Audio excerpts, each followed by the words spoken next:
Discurso direto. As perguntas nunca são indiscretas.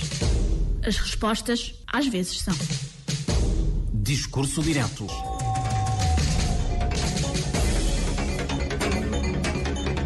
Olá, caros ouvintes. Nesta edição de Discurso Direto, nós vamos falar sobre as diversas formas de poluição e seus impactos, e aqui para esmiuçar todos os meandros dos diferentes tipos de poluição que temos e que afetam diversas áreas da atividade humana, nós temos como convidado o biólogo Samir Martins, a quem cumprimentamos e pedimos para fazer a sua apresentação. Obrigado pelo convite. Samir Martins, formado em Biologia Marinha e Conservação e com uma experiência de mais ou menos 20 anos a conservação de espécies ameaçadas aqui em Cabo Verde. Ao abordar o tema, vamos começar por definir, não é, o conceito de poluição, para quem está lá em casa possa perceber melhor do que é que estamos a falar. Nós quando falamos de poluição é qualquer introdução de substâncias ou energias, tanto direta como indireta, no meio ambiente e que podem causar efeitos negativos, alterando o equilíbrio natural e prejudicando a saúde humana, os animais, os vegetais e o ecossistema em geral.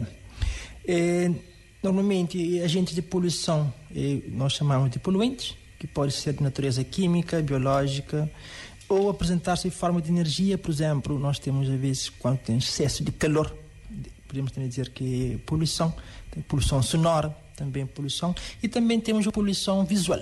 Fala-se ainda da poluição luminosa, não é? Que é um tema bastante em voga aqui em Cabo Verde, sobretudo nos últimos dias, não é? Para muitas pessoas era algo desconhecido, mas que agora está-se a falar muito nisso e está a suscitar alguma preocupação. Entre esses vários tipos de poluição, quais os que mais afetam o país? Assim, eu não tenho valores concretos para dizer qual afeta mais, mas nós temos várias poluições. Nós temos, por exemplo, a poluição lumínica, que a nível das espécies, por exemplo, se vamos para Santa Maria, no Sal, a reprodução das tartarugas lá é muito afetado pela poluição luminosa.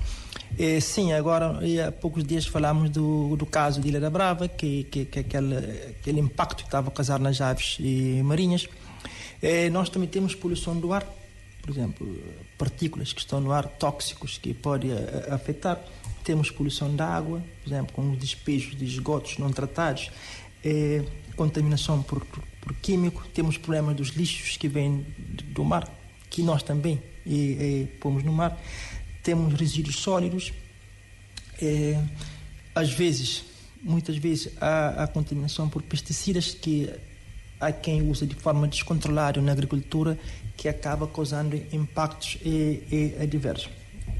Se falando da poluição visual, por exemplo, visual e ambiental, porque nós quando saímos da praia e se vamos em direção à Trindade ou ao São Martinho, o que está a acontecer agora é o despejo dos entulhos das construções civis. Tu passa por lá, tu vê muito entulho, que hoje em dia muita gente não leva para o aterro. Então, essa é uma poluição ambiental e também uma poluição visual, porque aquilo está feio e choca quem passa por essas bandas. E tem o seu impacto, não é? Sim, tem o seu impacto no ambiente, porque, como sabemos, muitas vezes o material de construção é um pouco tóxico e fica lá por muito tempo. Então, isso afeta o ecossistema ao lado, mas também afeta a sensibilidade das pessoas, porque muita gente fica sensível quando vê o lixo, por exemplo, na rua. Isso também é uma poluição visual. Falando ainda dessa poluição visual, há também construções, digamos assim, que... Aberrantes, sim, exatamente. Sim, na cidade da praia acontece muito. Só darmos uma volta e às vezes vemos construções que... Por quê? Porque nós, Cabo Verde, como temos um problema de fiscalização, as pessoas aproveitam dessa passividade e abusam. Então acaba por construir ao seu interesse, ao seu gosto, e desrespeitando, por exemplo, as normas ou as regras de gestão do território. Temos esse problema aqui na cidade da praia. Além do mais, a poluição sonora é um tipo de poluição também que mais se fala aqui em Cabo Verde, por exemplo, sobretudo nas cidades, né? Da praia, São Vicente. Há associações que muitas vezes fazem marchas, chamam a atenção das autoridades para ter em conta os impactos que tem, sobretudo, na saúde humana. Sim, porque tudo isso não afeta só a sua parte emocional, mas também a sua fisiologia, porque imagina, se fala muitas vezes do barulho que há uns tipos de moto que agora se circulam à noite na rua. Esse tira a paz das pessoas. E pronto, podemos para os centros mais urbanos, se calhar no Palmares ou fazendo tampo controlar, mas nós quando vamos para o Alto da Glória ou para o Geni Lima ou mesmo para a Safendi, eu quando passo às vezes vejo muito essa situação. Então isso afeta as pessoas. Não reclamamos, mas sim, com o tempo afeta as pessoas que sentem prejudicar por esse ruído, porque à noite é a hora que quer descansar. Então, às vezes é à noite que esses ruídos acontecem. Muitas vezes pode contribuir para provocar surdez, não? E outras doenças, nomeadamente doenças mentais, devido à falta de sono. Pois. E o governo criou um decreto-lei sobre a poluição sonora, mas é o que eu disse, nós, dificuldade na fiscalização, as pessoas acabam por não respeitarem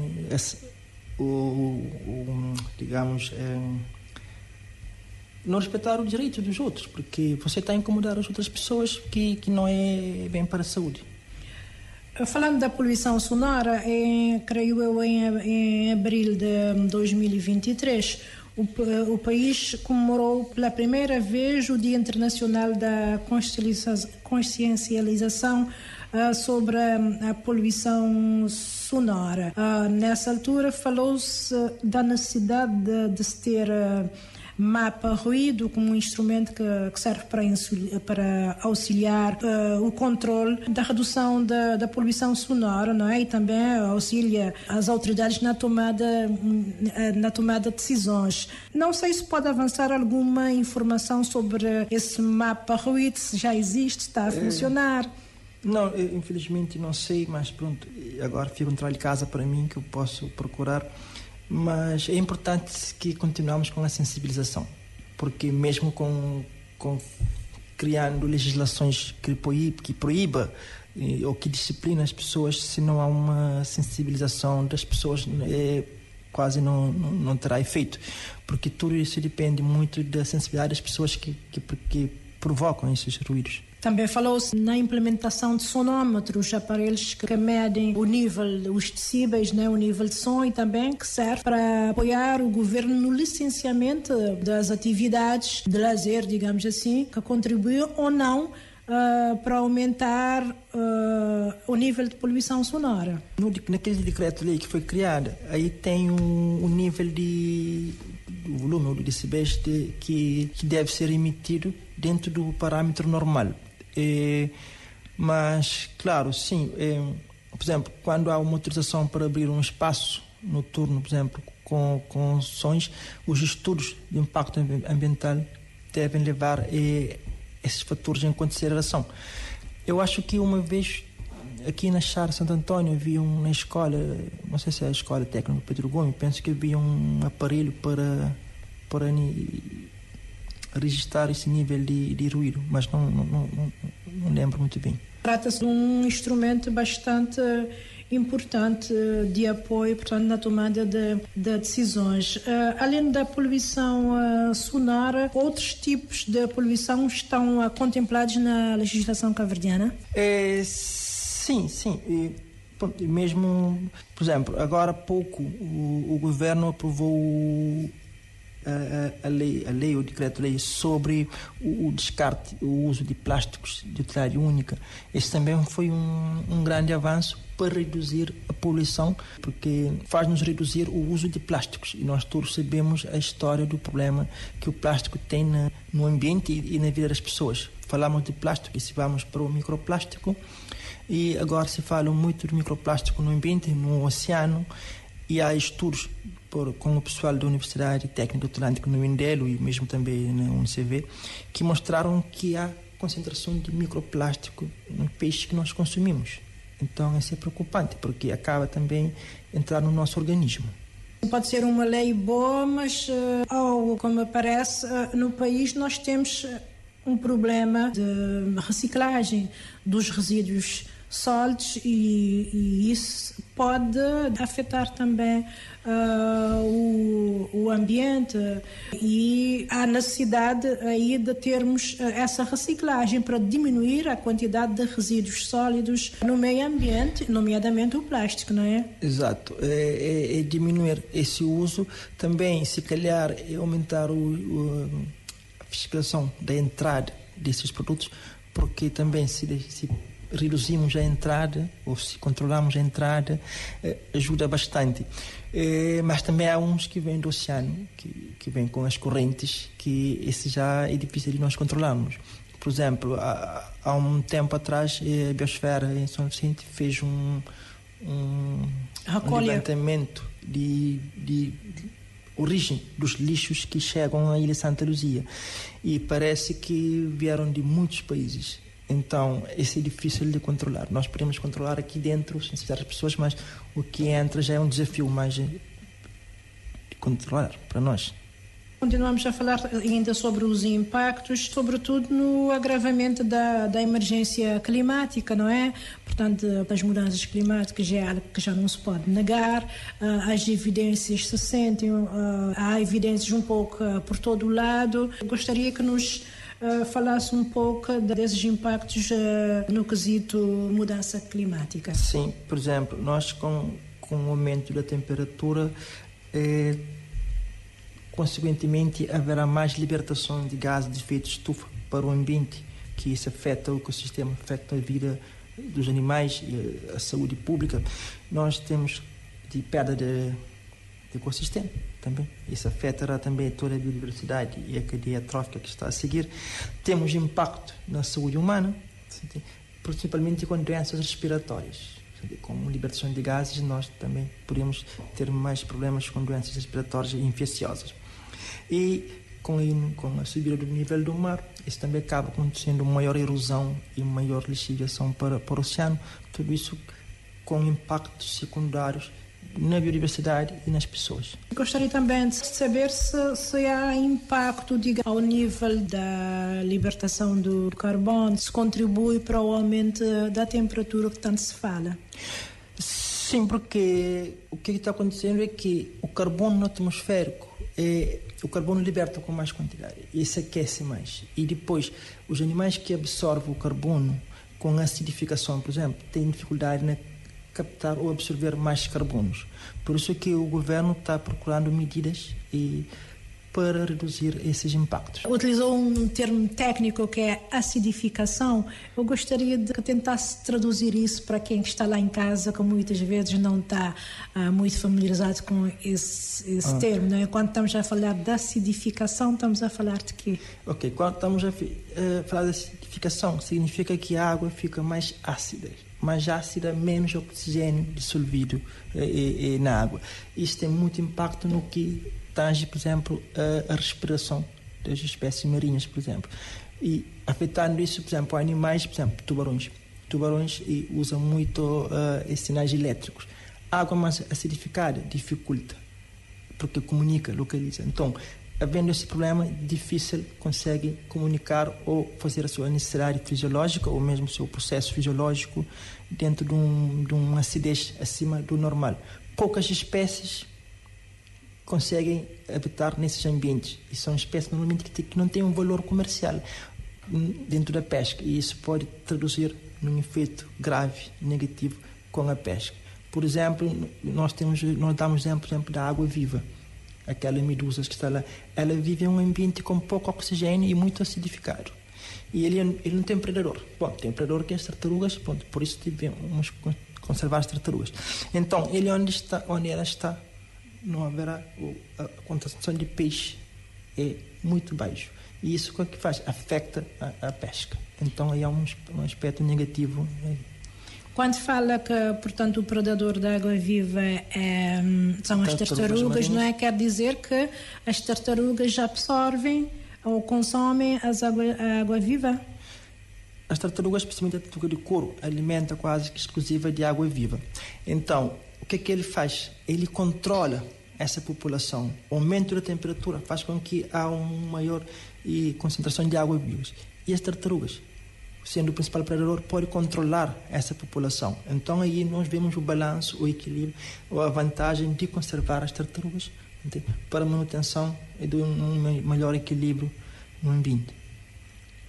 Daí a necessidade de se ter em conta a reciclagem e um controle do lixo, do plástico, não é? De modo a não afetar a biodiversidade no seu todo.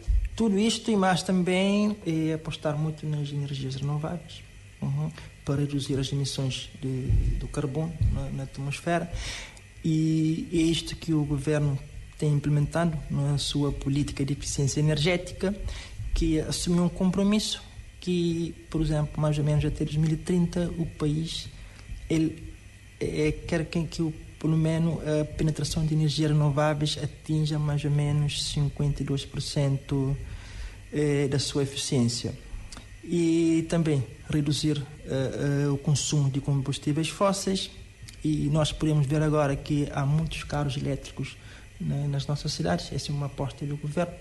Porque com entrar os carros elétricos, o consumo de combustíveis fósseis é menor e há um incentivo alfandegário para com que importamos mais carros elétricos. Há outras ações, há outras medidas que estão sendo implementadas pelo nosso governo no sentido de reduzir as emissões e o problema de mudanças climáticas. Falando nessa questão de energias renováveis, transição energética... Por energia limpa. Há o projeto Cabo Verde 100% LED. Não? Esse projeto vem para contribuir para termos uma energia mais sustentável, menos prejudicial ao ambiente até certo ponto, mas já está-se a falar dessa vertente que é a poluição luminosa, que está a afetar, por exemplo, a fauna, não é? A fauna. E num país como o nosso, essa é uma questão que se coloca sobremaneira, porque nós temos um pouco por todo lado algumas espécies, sobretudo as endémicas, não é? Sim, nós temos uma biodiversidade endémica considerável. Assim, essa energia limpa vai reduzir muito a emissão de dióxido de carbono na atmosfera. Esse é uma grande vantagem. O caso da Ilha da Brava, essas LEDs irá reduzir o consumo de energia, trará muitos benefícios. Ok, houve esse impacto nas aves, mas pronto, a EDEC agiu de pronto, parabenizo pela ação, agiu de pronto e pagou as luzes até conseguir medidas mitigadoras. Porque aquelas LEDs são fáceis de corrigir. Temos que implementar. A EDEC prometeu que irá implementar medidas corretivas que são fáceis de aplicar e acredito que sim. E isso irá ajudar muito a população da Ilha da Brava, o Cabo Verde no geral e a biodiversidade. Porque as luzes não precisam iluminar para o céu, é para baixo. São medidas simples de fazer que acredito que a EDEC, irá implementar. Eles já mostraram todo o engajamento, a disponibilidade para fazer isso. Mas também há outras situações. Eu já tinha dito que, por exemplo, na Ilha do Sal temos esse problema com iluminação. Na Ilha do Sal, por exemplo, a parte sul, digamos, é a zona com maior reprodução de tartarugas na Ilha do Sal. E Sal é da segunda ilha com mais número de ninho em Cabo Verde. E a maior parte acontece onde há mais desenvolvimento turístico. Então lá também o governo temos que ajustar medidas, porque há outros sítios que é muito turístico, por exemplo, Flórida e Grécia, são países muito turísticos que têm muitas tartarugas, mas implementaram medidas simples de mitigar esses impactos. E são corretivas que nós colocamos nas lâmpadas para que não disturbe o comportamento das tartarugas. Para quem não é técnico da área, não sei se podia nos explicar até que ponto essa iluminação pode afetar as espécies. O que é que provoca no comportamento das espécies, no organismo dessas espécies? Por exemplo, as tartarugas ou as aves marinhas normalmente vêm à terra à noite. À noite, a priori, tem que estar todo escuro para conseguirem localizar o ninho. Normalmente vão aos sítios onde nasceram ou vieram antes, entende? Então, e quando voltam, encontram uma iluminação, esse incomoda, perturbam. E então acabam por desorientarem, é tipo um foco, tu dá um foco na cara, eles atormentam e caem. E com as tartarugas, para além das fêmeas ficarem desorientadas na praia sem saber por onde ir, e às vezes no regresso ao mar a iluminação perturba, já o problema é que quando as crias nascem, têm tendência a seguir onde há mais iluminação. Em todo escuro, o mar está mais claro que a terra. O reflexo das estrelas no mar reflete mais que na terra. Então, um ambiente todo escuro. Então, as tartaruguinhas tentam seguir esse reflexo da luz. Mas, claro, se tu tens na parte terrestre maior iluminação que o mar, eles acabam indo por essa direção. Nunca chegam ao mar.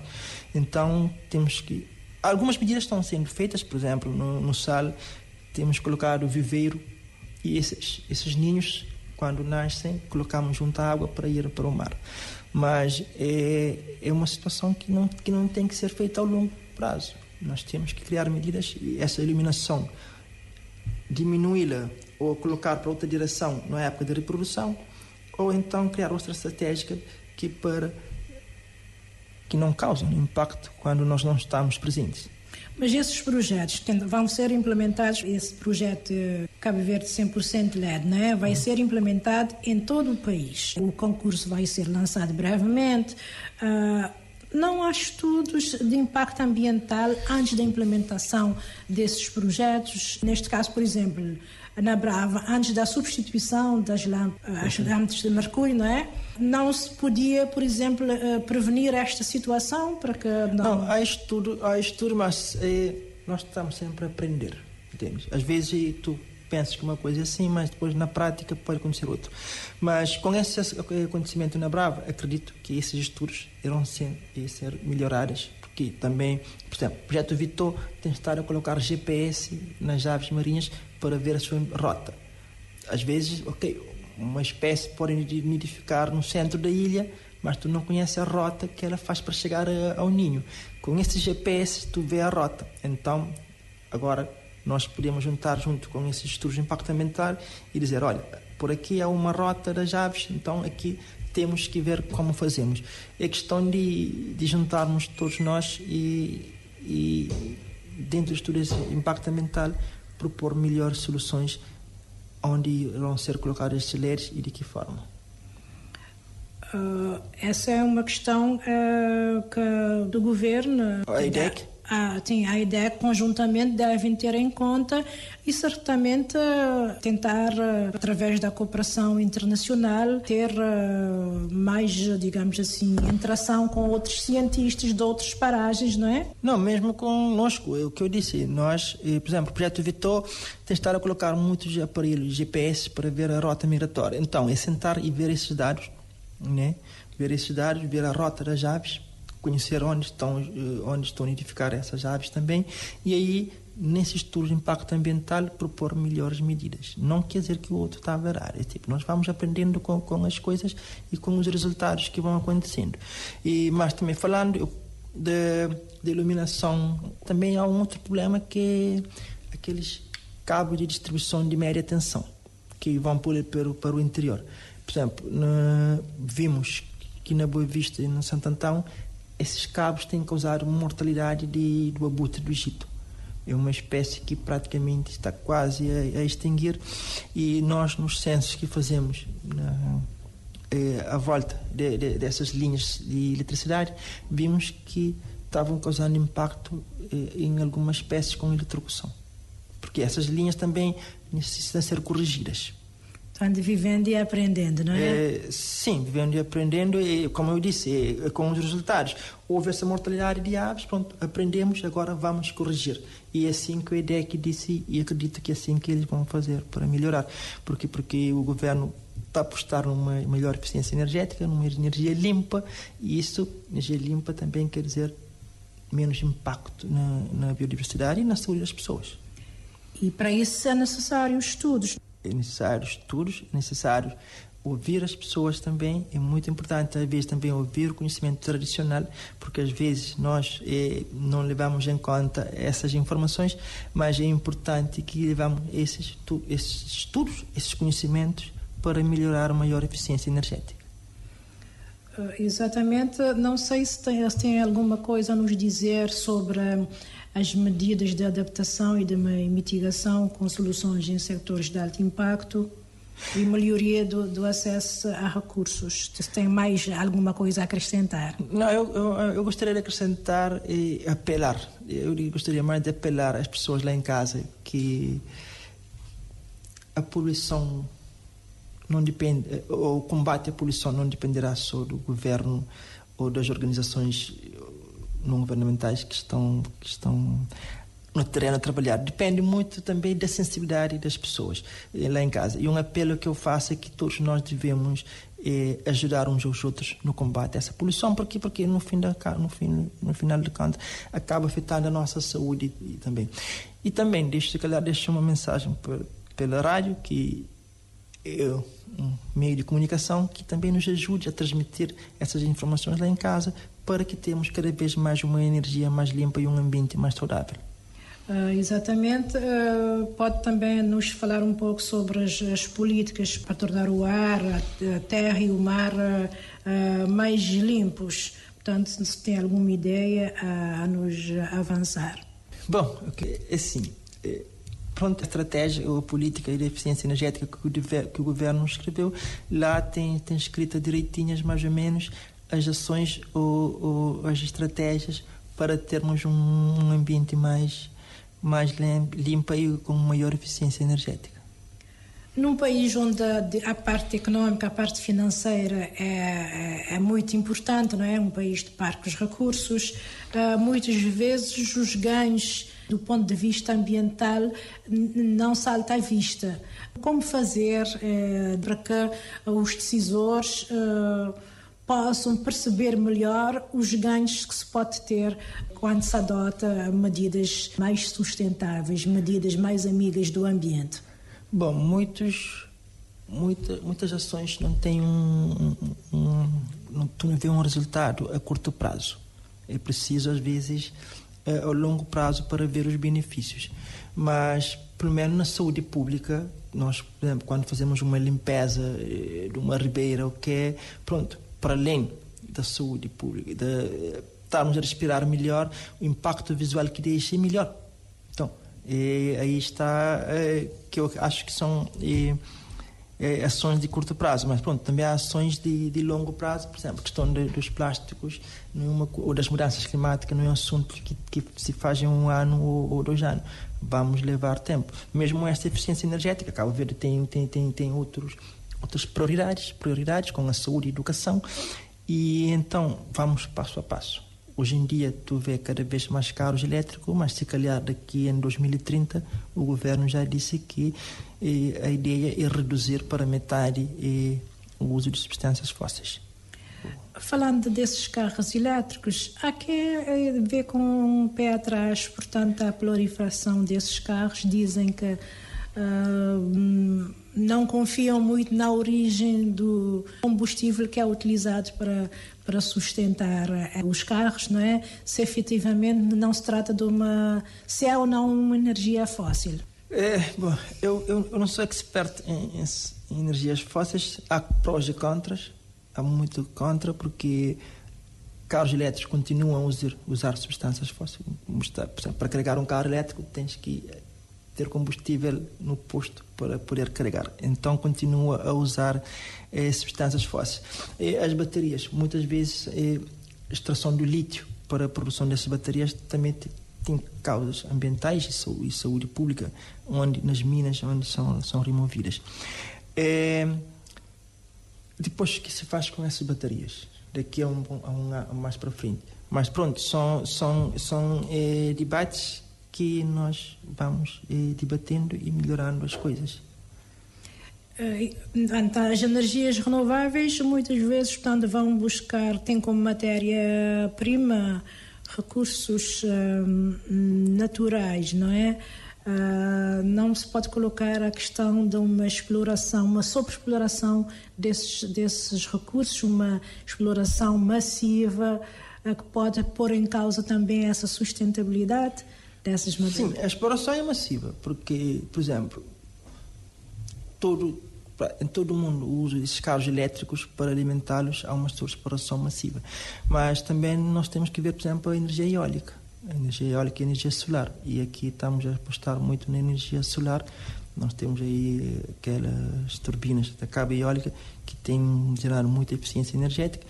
Pronto. E assim é o caminho. Mas, claro, esse também tem custos, tem manutenção e, dentro das nossas possibilidades, acredito que daqui a um ano as coisas cada vez irão melhorar. E é para que haver o descarte. Para onde é que vão essas baterias, essas turbinas, quando estão fora de uso, por exemplo? Já cumpriram o seu tempo de vida útil? Eu acho que... Não, em outros sítios há empresas que reciclam esses materiais. Há empresas enormes, por exemplo, na Gâmbia, Ghana, por exemplo, tem uma empresa que o que faz é utilizar esses materiais que alguns são tóxicos, entende? Então há empresas que transformam esses materiais para não causar danos no ambiente. Nós aqui, se não teremos essas empresas no futuro, é exportar esses materiais para essas empresas e tratam disso. Portanto, é um desafio que nós temos que encarar, porque não podemos continuar a ter, por exemplo, a reciclagem como um parente pobre do ambiente. Não, eu acredito que... Não, haverá empresas, porque há oportunidades. Aí haverá oportunidade de empresas que aparecerem. Então, se há um problema de reciclagem desses materiais, pode estar seguro que haverá empresas para tirar proveito disso. E irá ajudar o ambiente e também esses restos de materiais. Estava a falar sobre o impacto da poluição luminosa nas espécies, como aves, como tartarugas, mas há outras espécies, como baleias, por exemplo, não é? Que também sofrem esse impacto. Outro tipo de poluição sonora, por exemplo, não é? Sim. E há estudos, já há alguns estudos, por exemplo, a nível da Europa, lá mais para o norte, porque não é só baleias, mas também, por exemplo, temos morcegos, são animais que transmitem, que comunicam com a ecolocação, são sons que nós não captamos, mas são de outras frequências e, por exemplo, nós não sabemos, mas às vezes, em sítios onde há muitas turbinas eólicas, no mar, por exemplo, acham que estão a causar ruído na comunicação com essas espécies. Nós aqui, eu não sei como que está aqui, não conheço nenhum estudo feito em Cabo Verde, mas já conheci estudos que foram feitos junto de Escócia e Inglaterra, nessa zona, que mostraram que esses ruídos de barcos, de turbinas, estão a causar interferência na comunicação com cetáceos, baleias, por exemplo, e morcegos, por exemplo. Há alguns anos, em conversa com um cientista fora do país, ele assegurou que os barcos, não é? Portanto, o som, portanto, as buzinas dos barcos acabam por desorientar as baleias, o que concorre para que eles acabam por acostar nas praias e conduzir à morte. Em Cabo Verde, já houve casos em algumas ilhas de aparecimento de baleias mortas, não é? Fez-se estudo para saber a causa? O encalhe das baleias acontece de muitas coisas. Por exemplo, pode ser que alimentaram de substâncias tóxicas, desorientam e acabam de dar a costa. Ou mesmo às vezes o líder não está bem, vai à costa, então os outros seguem. E eu não sei quais são as causas. E há estudo, por exemplo, em Nova Zelândia investiram muito para saber as causas desses encalhes, desses pequenos golfinhos assim, que dão encalhe em massa. E em Cabo Verde, em muitos sítios do mundo, acontecem esses encalhes. Pode ser por problema com comunicação que os barcos fazem, podem ser, mas nós não sabemos. Mas só que também é um fenómeno natural que acontece também.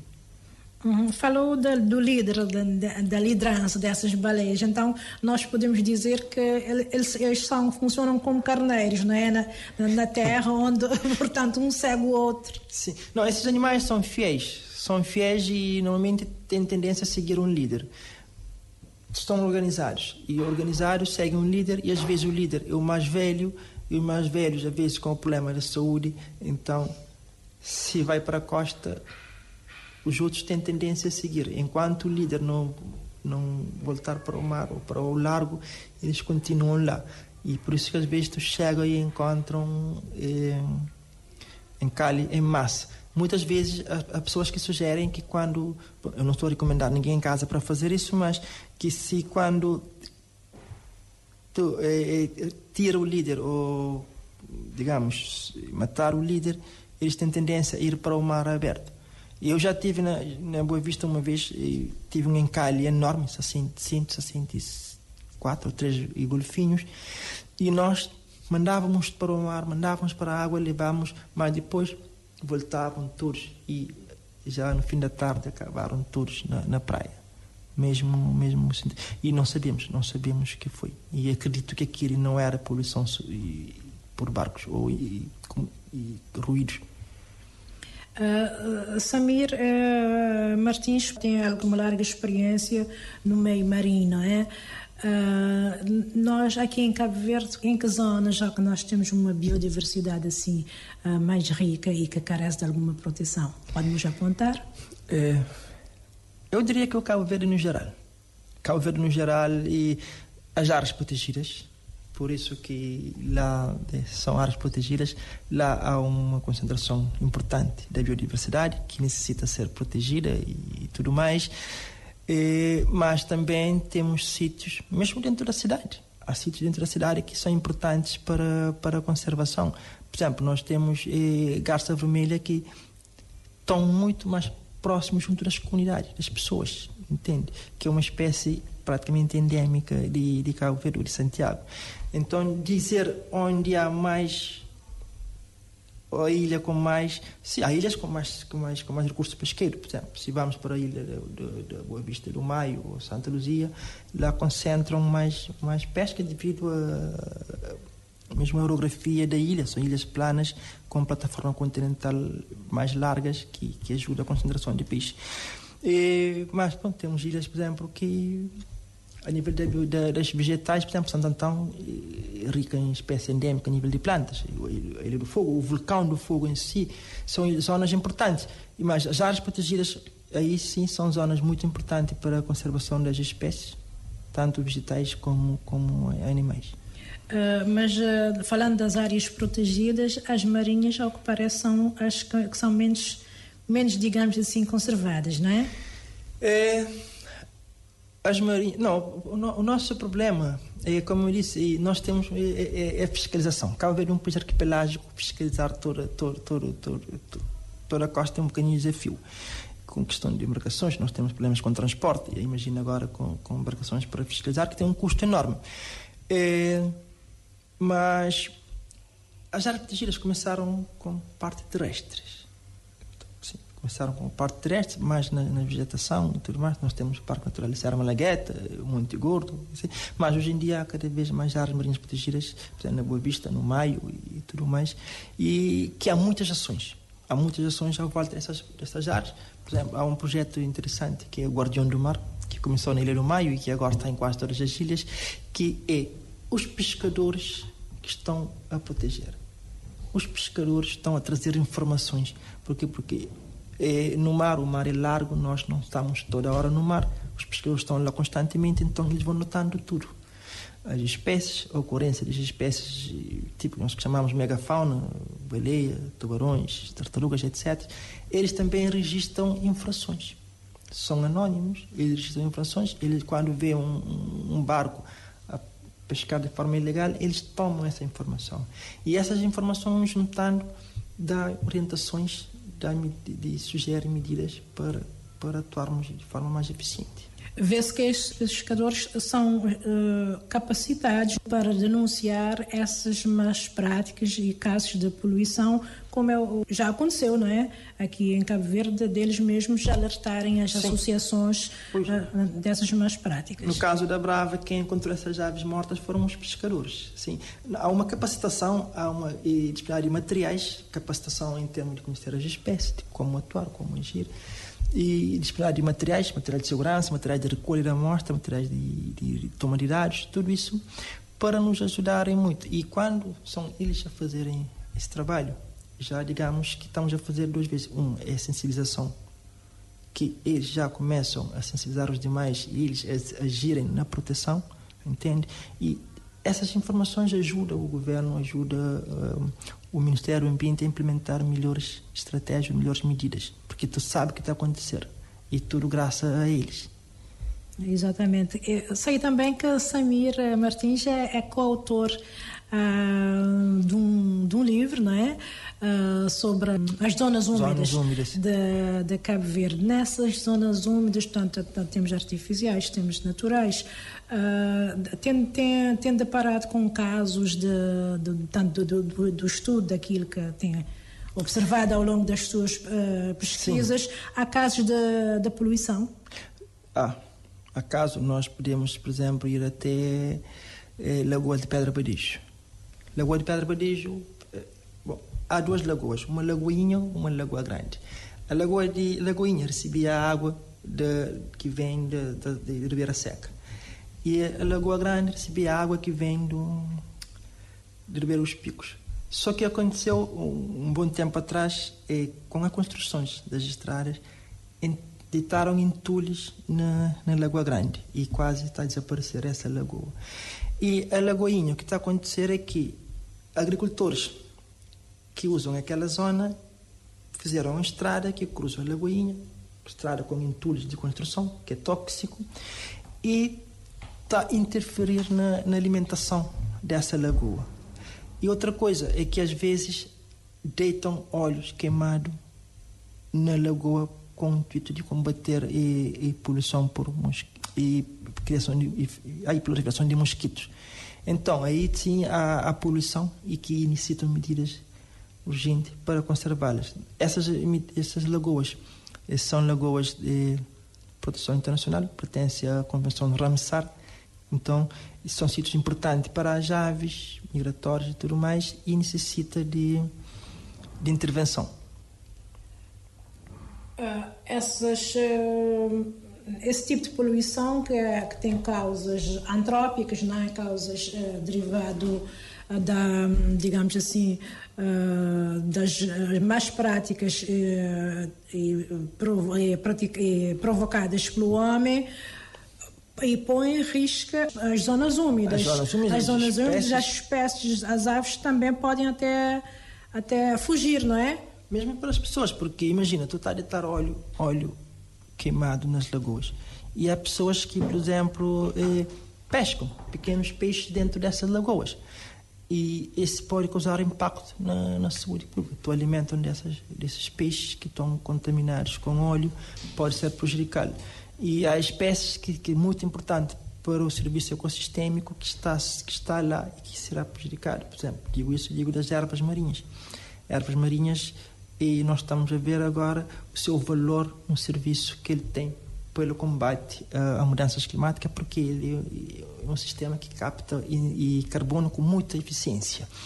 E contaminando esses ambientes, acabam levando em perigo ou ameaça essas espécies que estão lá.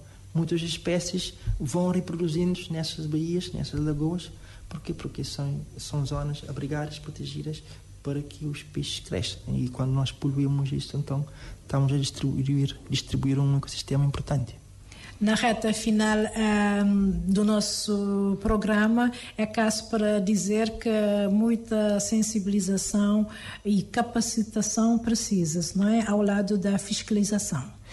Sim, muita, e aproveito dele já para deixar também notícia, porque essas ações não dependem só do governo ou do Ministério da Cultura e Ambiente ou do Ministério da Educação, porque é um problema transversal.